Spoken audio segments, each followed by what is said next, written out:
I'm Professor Kenneth Hansen of the University of Central Florida Judaic Studies program, and I'd like to share an intriguing story with a little help from AI. It's all about an ancient relic that we might call the Moses Scroll. Nearly a century and a half ago, a discovery was made in a long-abandoned desert cave east of the Dead Sea that may in our own times fundamentally change our understanding of the biblical text and the great lawgiver himself, Moses. The year was 1878. A well-known Arab sheikh, Mohammed Erekat, approached a shopkeeper and antiquities dealer in the old city of Jerusalem by the name of Moses Shapira. He was a Jew born in Ukraine who had converted to Christianity while en route to what was then Ottoman-controlled Palestine. The sheikh told him about some Bedouin who had discovered a number of blackened strips of old parchment in a cave above the Wadi al-Mujib. And that's where we need to turn to some serious scholarly detective work. Sherlock Holmes here. About 10 years earlier, the Ottomans had implemented reforms forcing the Bedouin to recognize Turkish sovereignty. In response, a group of Bedouin fled south from Damascus, taking refuge in a cave. That was when they came upon a bundle wrapped in cloth. Hoping to find gold or some treasure, they hastily unwrapped their find, only to discover a series of blackened strips of leather, their backsides covered with an asphalt-like resin. With the help of an Arab middleman named Salim, Shapira was able to acquire a total of 16 parchment strips in several lots. They were folded so that a surface containing text always touched another surface containing text. Written in Paleo-Hebrew, otherwise known as Phoenician, they comprised an abbreviated version of the book of Deuteronomy. The text corresponded to what many scholars independently theorized the book of Deuteronomy might have looked like before scribes of later generations expanded and enhanced it. Shapira came to believe that he may have been looking at a copy of the actual text, set down by Moses himself. Hercule Poirot here, the world's greatest detective. Years before, Shapira had been duped by a whole collection of supposedly ancient Moabite pottery, which he acquired from the Bedouin and sold at a substantial profit. He had taken no part in the forgery of these items, and he honestly believed them to be genuine. But his good name was stained nonetheless. Now he felt his reputation might be seriously rehabilitated by the discovery of the most important biblical manuscripts ever to come to light. Shapira sent his own transcription of the text to a professor who had supported him during the Moabitica scandal, Konstantin Schlottmann, who shared it with the renowned professor Franz Delitzsch. But these two German scholars called it a sophisticated, but at the same time crude, forgery. Shapira harbored doubts himself, since it did not agree with the canonical version of the Bible. Others, however, felt that the fragments were likely authentic, including the pastor of the Church of the Redeemer in Jerusalem and Professor Paul Schroeder, who had served as German consul of Beirut. But German Protestant theologian and Orientalist Hermann Strack discounted the authenticity of the fragments before even seeing them.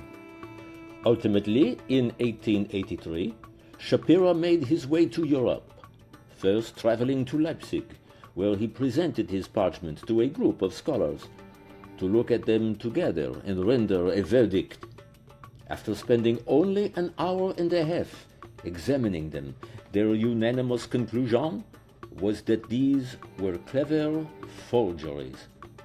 But two scholars in particular, his friend Hermann Goethe and another, Edward Meyer, from the University of Leipzig, were utterly certain that the parchments were genuine, though Goethe would later denounce them as fraudulent. Meyer sent a telegram to Adolf Ehrmann, a distinguished Orientalist in Berlin, inviting him to Leipzig to see the fragments for himself. According to Meyer, Ehrmann fell into archaeological delight and declared that he would eat all of the strips if they were not genuine. Among the 16 fragments, there were 42 columns of text. A closer look revealed that the strips comprised 2 copies of the same body of text, each matching the other with a fair degree of exactness. It appeared that there were originally 2 scrolls measuring approximately 11.5 feet each, with text arranged in 21 columns. Vertical scroll marks were present on each side of the text, and seemed to be guides for writing, though the scribe had not stayed strictly within the boundaries. The strips were only a few inches in height. Another distinguished professor, Dr. Franz Hoffmann, examined the manuscript for approximately 2 hours, finding nothing suspicious. Shapira then set out for Berlin to obtain a review of the manuscript. At the home of Karl Lepsius, head of the Royal Library at Berlin, a group of scholars carefully studied the fragments, but one scholar after another rejected their genuineness. Some reports later confirmed that they actually made an offer to Shapira to buy the manuscript, but that the amount was unacceptable. Daunted, Shapira proceeded to London, where 2 of Shapira's fragments were put on display in the British Museum. A number of scholars examined them, and one professor of Hebrew exclaimed, "This is one of the few things which could not be a forgery and a fraud." Serious negotiations were undertaken, reportedly resulting in an offer by the museum to buy the 16 fragments for a total of £1 million. The offer was of course contingent on their validation, a task delegated to famed British biblical scholar Christian David Ginsburg, who was quoted as follows: "The writing of the Shapira manuscript seems not to be a picked alphabet, but current, and this is in favor of the genuineness of the document." During the weeks that Ginsburg spent analyzing the texts, the parchments at the British Museum garnered enormous interest and huge crowds, including British Prime Minister William Gladstone. Meanwhile, noted French Orientalist and archaeologist Charles Clermont-Ganneau arrived on the scene. He had already gained a reputation of being a debunker of deceptions, and he was convinced that Shapira's scroll fragments amounted to one more case of forgery for profit. Clermont-Ganneau was only permitted to examine 2 or 3 of the fragments, but he pronounced them to be fakes. These are my conclusions.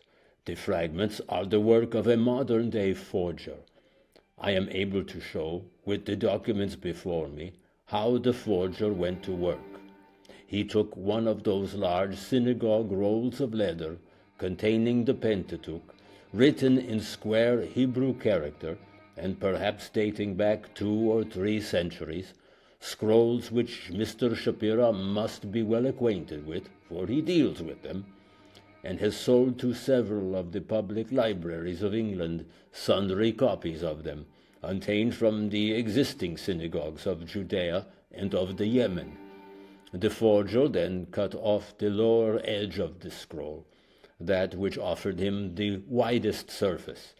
He obtained in this way some narrow strips of leather with an appearance of comparative antiquity, which was still further heightened by the use of the proper chemical agents. On the strips of leather he wrote with ink, making use of the alphabet of the Moabite stone, and introducing such various readings as fancy dictated. The passages from Deuteronomy, which have been deciphered and translated by M. Ginsburg with patience and learning worthy of better employment. Who is the forger? That is a question which does not concern me.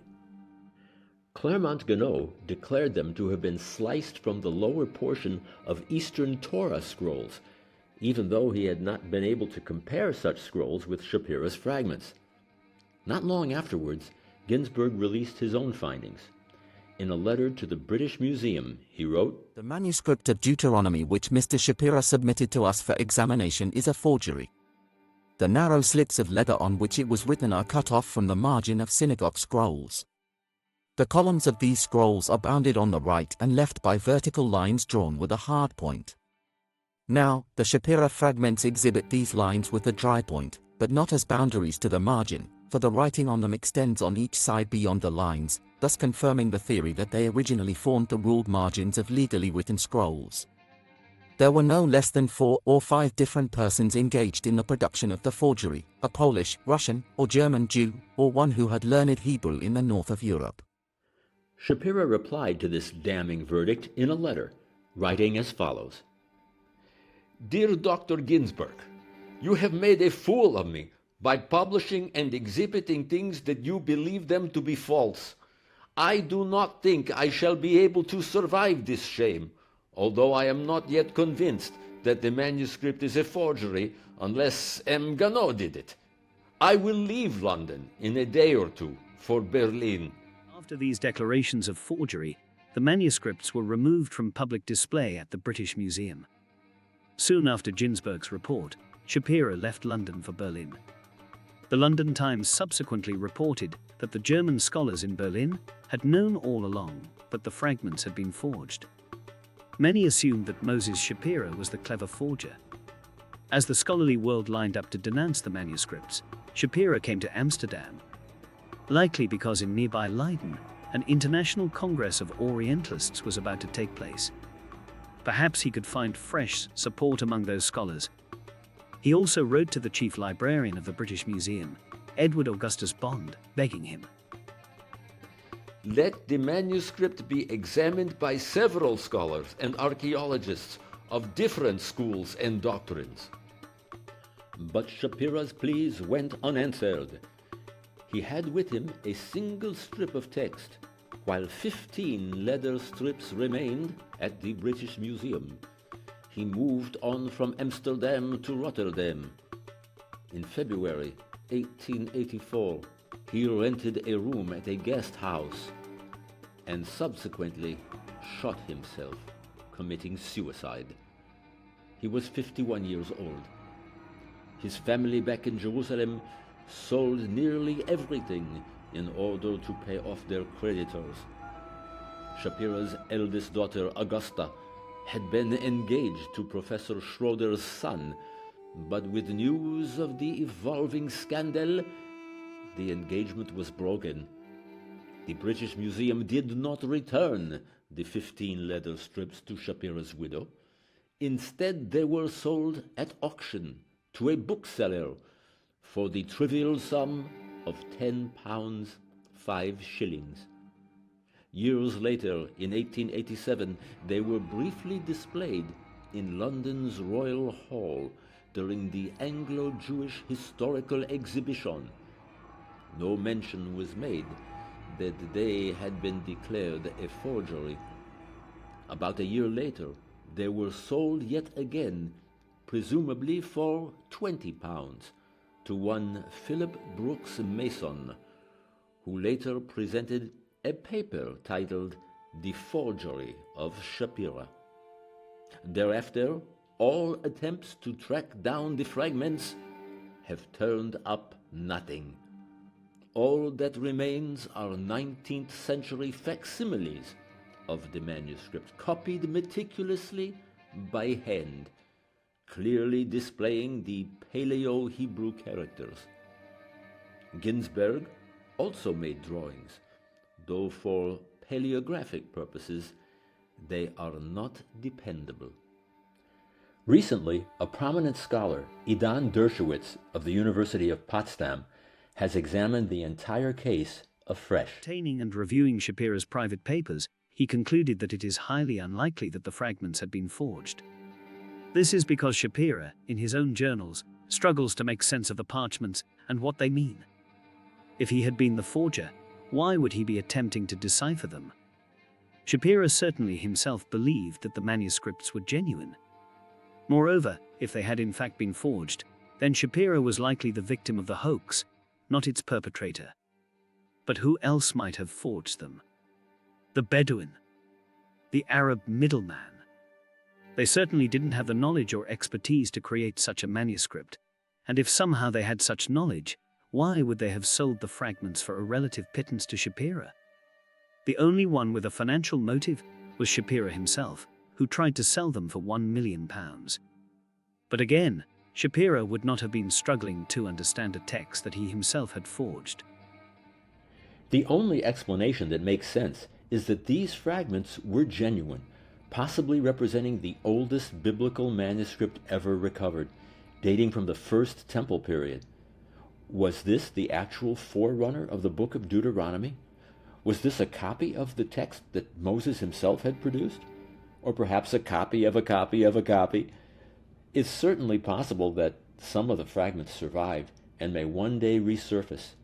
If so, the world of biblical scholarship will literally be turned on its head.